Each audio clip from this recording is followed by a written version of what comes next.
We finally made it to Avalon, the last big section on the island. Today, thanks to the remnants of Hurricane Ernesto, we're headed to the Heart's Content cable station, where I'm sure that it will be nice and dry. Let's get out of this stuff. Converging at a time when continental trade demanded quick and efficient communications, the mid-1800s to the early 1900s saw an amazing period of electrical invention.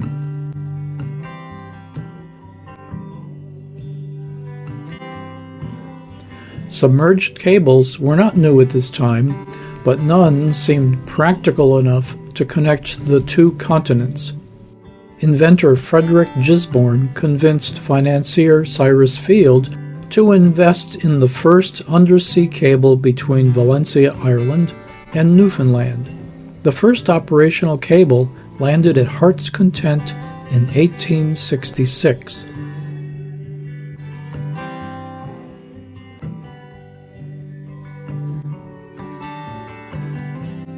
The Heart's Content brick cable station with 6 transatlantic cables, of course, this is where the cable comes in, served the Anglo-American Telegraph Company and its successor, Western Union, until its closure in 1965.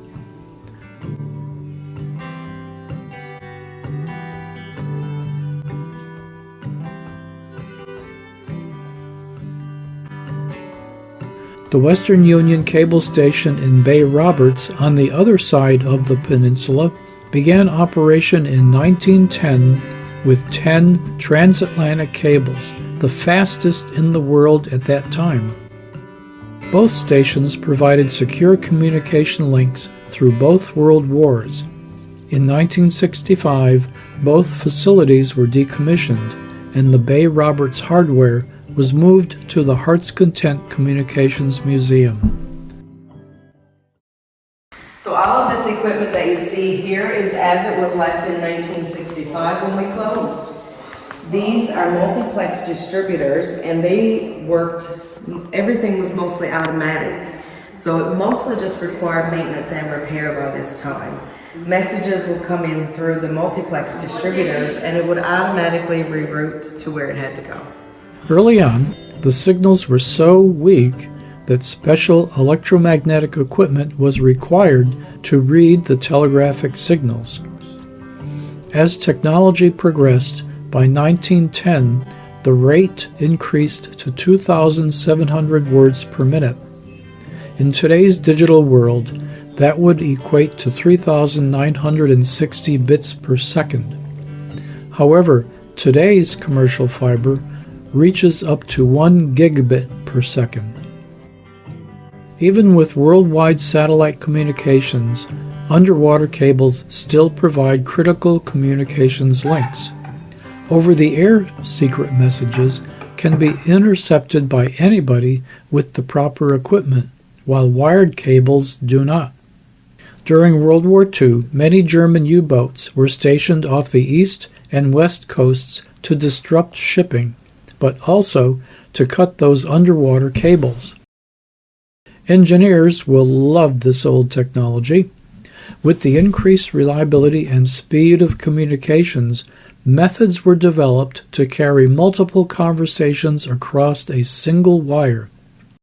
Mechanical time division multiplexing is shown here at the Heart's Content cable station.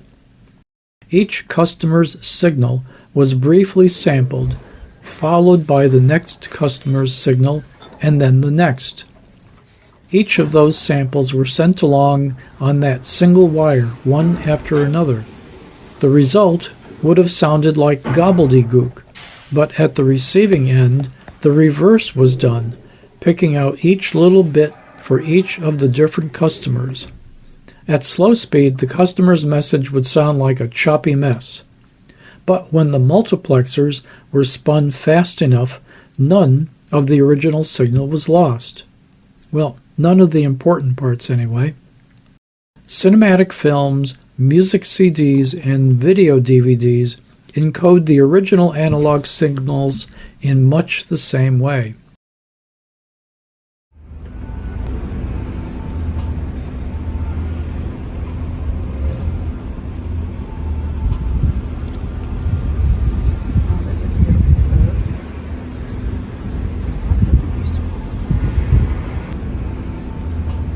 Nearby, Harbor Grace Customs House was one of the homes for Admiral Peter Easton.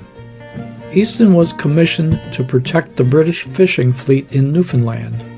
Under that commission, using his own private ship, the Happy Adventure, Easton raided settlements along both of the Atlantic coastlines, pressing local fishermen to crew his 10 ships. Things must have been pretty loose back then. Extremely successful and never overtaken or captured, his ventures became real piracy when Queen Elizabeth I annulled all privateer commissions. The French Duke of Savoy must have been pleased with Easton's accomplishments, granting him a generous pension in return for protection of the Savoy ports. Easton then dismissed most of his crews, became a Catholic, married into a wealthy family, and lived happily ever after.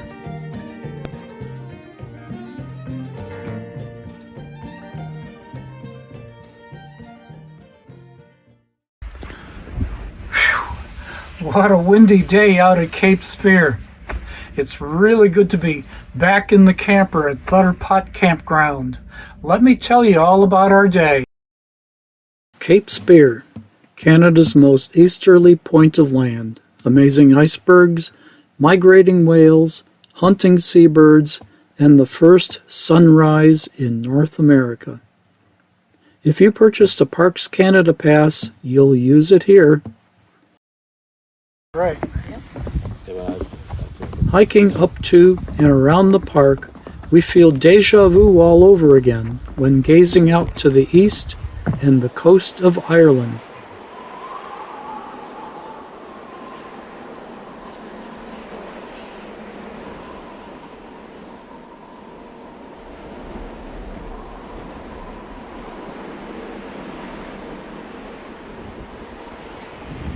Okay, Richard, looking out to Ireland.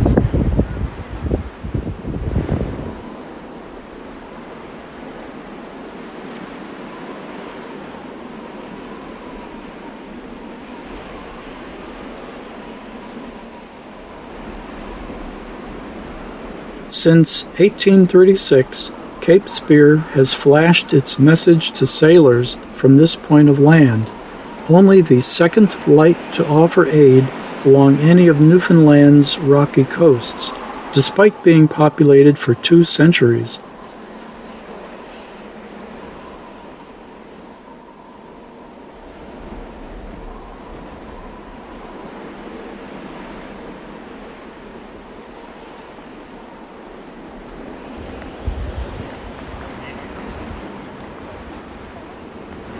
Cape Spear stands as the first warning lookout for the harbor of St. John's, where we see Fort Amherst and Signal Hill.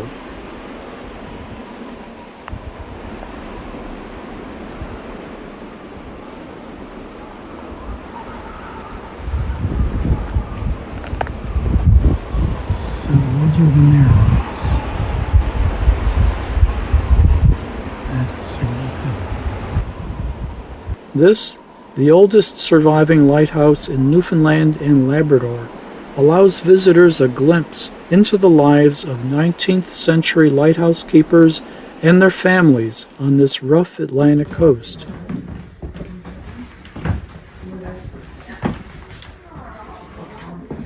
Guided tours show you the simple, isolated life of a light-keeping family in the 1830s.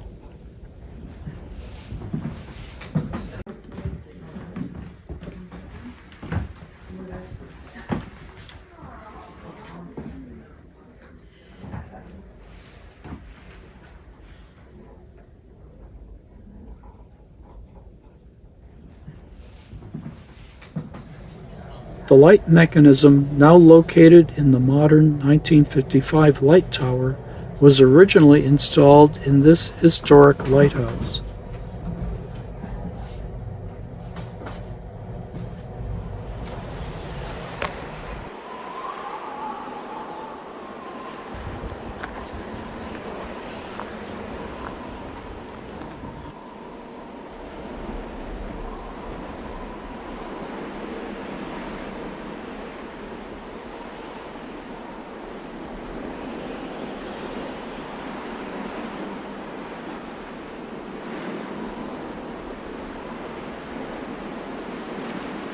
Fort Cape Spear was built for protection during the Second World War.